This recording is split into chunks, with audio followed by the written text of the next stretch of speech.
Alors ça vous a permis beaucoup de choses, cette dernière augmentation de capital, et certains pensent que vous pourriez peut-être en refaire une autre prochainement. Vrai ou faux? L'augmentation de capital qu'on avait fait en 2009 avait été calibrée en fonction d'une proportion à trouver entre les efforts de l'entreprise et les efforts demandés aux actionnaires. Et les efforts de l'entreprise ont été délivrés et ont délivré en totalité. Aujourd'hui, il est clair pour moi que nous pouvons continuer à réduire notre dette sans augmentation de capital, uniquement avec les efforts de l'entreprise. Nous pouvons en même temps réduire notre endettement sans compromettre la croissance du groupe dans les années qui viennent, parce que, comme je vous l'ai dit, nous n'avons pas arrêté d'investir et nous allons bénéficier des investissements que nous avons faits, que ce soit les nouvelles usines, que ce soit la poursuite de la croissance des pays d'Orascom, que ce soit les investissements au Brésil que nous avons faits au début de cette année et qui nous permettent de doubler nos positions dans ce pays. Merci beaucoup. Je voudrais maintenant qu'on arrive, vous en avez parlé tout à l'heure, de l'innovation. L'innovation, d'ailleurs, je vous conseille de passer un petit peu de temps sur le stand. Moi, j'y ai été tout à l'heure et il y a des choses extrêmement intéressantes. On s'y retrouvera peut-être d'ailleurs après la conférence. Alors, nous, l'innovation, on parle beaucoup de construction durable. Selon vous, quelle est la place du béton dans la construction durable? Moi, je suis un peu surpris. Je reviens d'un voyage professionnel en Corse où je visitais une grande urbanisation, comme on dirait en Espagne presque, où il y avait énormément, 2 maisons sur 3 étaient en bois. Et c'était en plein maquis, ça me faisait même un petit peu peur. Vous avez raison, il faut toujours... Alors, le béton est un matériau formidable. Et en plus, il est durable. C'est un matériau formidable parce que le ciment, quand vous mettez un peu d'eau dans le ciment, c'est la meilleure colle qu'on puisse trouver et la plus économique pour coller des cailloux entre eux. Le béton, c'est un assemblage de cailloux à laquelle on donne la forme qu'on veut et comment on les joint entre eux, c'est avec du ciment. Et ce béton, qui est un produit donc associant ciment, granulat, eau, eh bien ce béton, on peut l'améliorer. Autant le ciment, lui, ne varie pas trop dans sa composition et dans sa performance, autant le béton, lui, on peut le faire progresser. Et on peut le faire progresser dans un tas de domaines, tout en lui gardant des caractéristiques extrêmement compétitives. On peut faire progresser l'esthétique, on peut faire progresser la durabilité, on peut faire progresser la mise en place, on peut faire progresser l'économie sur le chantier, on peut faire progresser tous les aspects thermiques. Le béton, en fait, est une pierre reconstituée, il a à peu près la même inertie thermique que la pierre.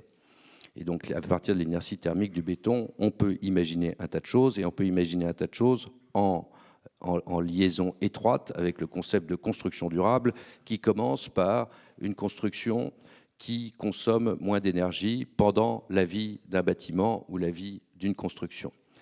Donc, là-dessus, nous avons des propositions qui sont déjà en cours de construction, proprement dites, et nous avons bien l'intention de les faire valoir et d'en faire des propositions gagnantes. Alors, gagnantes, bien entendu, par rapport à nos produits existants, par rapport au béton standard, et gagnantes, bien entendu, par toutes les autres propositions sur lesquelles, je crois... je ne fais pas trop de commentaires parce que moi, je ne parle pas de mes concurrents, je ne parle pas des produits concurrents. La seule chose que je crois qui est important aujourd'hui, et c'est vraiment très important, c'est de développer et de communiquer sur les méthodes de mesure. Qu'est-ce que ça veut dire un bâtiment low carbone? Qu'est-ce que ça veut dire un bâtiment durable? Ça ne se mesure pas n'importe comment. Notamment la prise en compte de la durée et du cycle de vie est une chose qui est extrêmement importante et pas encore suffisamment partagée. D'ailleurs, pour détailler un peu plus sur le stand, j'ai vu qu'on trouvait des bétons à prise accélérée, des bétons sans fissuration, des bétons isolants, on trouve même des bétons esthétiques. Tout ça, c'est pas du gadget, hein, c'est au cœur de votre activité hein, à l'heure actuelle. Le plus spectaculaire, c'est le béton poreux. Alors le béton poreux, c'est la démonstration que vous avez. C'est un béton qui laisse passer l'eau. Et donc quand vous avez une très grande surface bétonnée, au lieu de laisser l'eau ruisseler et s'en aller n'importe où, vous pouvez la capter et la mettre dans un réservoir, par exemple, qui est juste en dessous. Donc vous avez, sur le plan de la capacité de récupération de l'eau, ou sur les routes, sur le plan de la capacité de roulement et la capacité de drainage, une efficacité technique et une efficacité environnementale du béton. Et alors là, vous avez seulement un petit robinet, mais l'expérience qui est intéressante à faire, c'est de verser sur ce béton pas seulement l'effet d'une pluie fine et régulière, mais l'effet d'une tornade ou d'un ouragan. On verserait la totalité de la pluie qui tombe au Honduras en une année sur ce béton, eh bien, il n'y aurait pas d'inondation.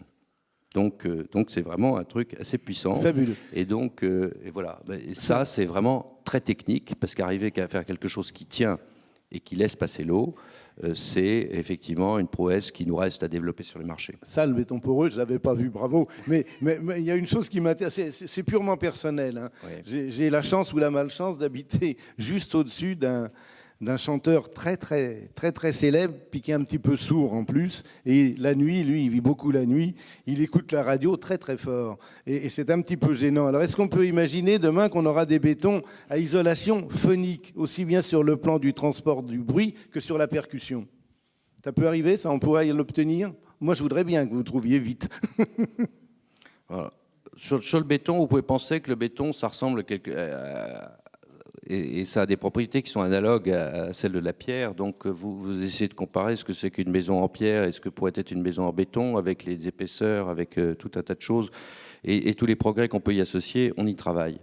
Ce que vous pouvez faire tout de suite, c'est utiliser nos plaques de plâtre acoustiques. Nous travaillons beaucoup sur l'acoustique dans les plaques de plâtre, et vous avez notamment, oui, je crois, sur notre stand des plaques Prégibel, qui sont des plaques perforées que vous pouvez associer au béton. Alors on développe aussi des propriétés acoustiques en ajoutant, parce que vous allez me dire la plaque de plâtre ça suffit pas, je sais pas comment, qu'est-ce qui se passe si je rajoute de la peinture, qu'est-ce qui se passe si je fais des joints, etc. Est-ce que ça va pas passer et en fait, vous avez des solutions en peinture et en joint qui permettent également de résoudre les problèmes acoustiques, en tout cas de faire des gros progrès. C'est sur le stand, je vais refaire un autre tour. Hein. À votre avis, on va terminer bientôt, à votre avis, fondamentalement, qu'est-ce qui peut donner confiance dans l'avenir de Lafarge? Je crois que, moi je dirais trois choses. La première, c'est le potentiel. J'ai parlé tout à l'heure du portefeuille géographique du groupe, de son équilibre et de sa stratégie innovation. C'est un vrai potentiel. J'avais déjà dit il y a 5 ans que le groupe était plein de potentiel.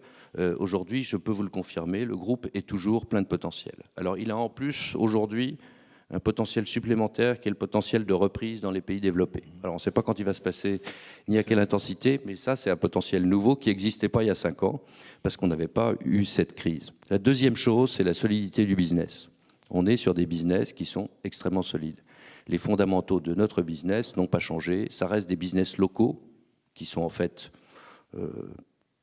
pas impactés par les phénomènes de globalisation ou de délocalisation qu'on a vus.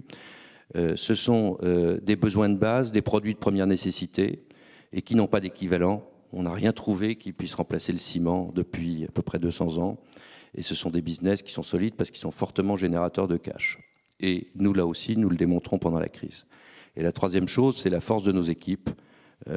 Quand je disais tout à l'heure, nous sommes les meilleurs du secteur, je pense que c'est quelque chose qui doit donner confiance. Ça repose sur quoi? Ça repose sur des savoir-faire, faire marcher des cimenteries à l'autre bout du monde, dans des pays qui n'ont pas forcément les niveaux d'éducation, les niveaux de services ou d'infrastructures que nous connaissons dans nos pays développés.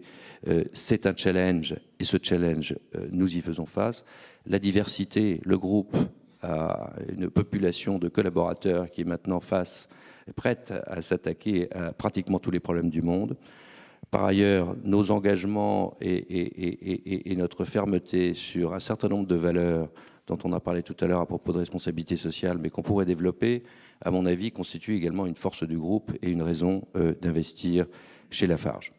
Il est vrai que les raisons sont nombreuses, mais avant de passer aux questions de la salle, moi, je voudrais vous poser une dernière question. J'aime bien personnellement les clubs d'actionnaires, et je sais que vous en avez eu un à Lafarge.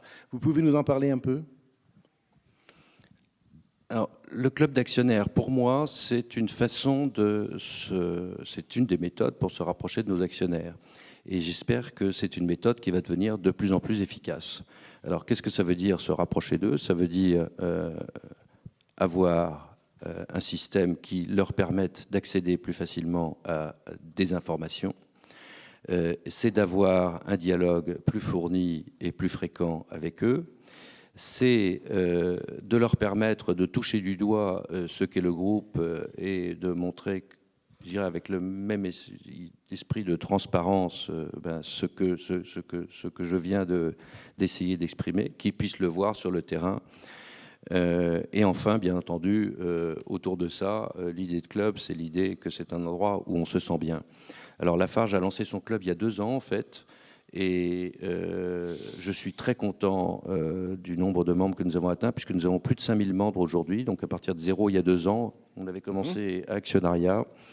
Et j'espère que nous atteindrons notre objectif d'en avoir 10 000. Alors les outils qu'on utilise, c'est les SMS, les emails, les lettres, les visites de sites, les visites...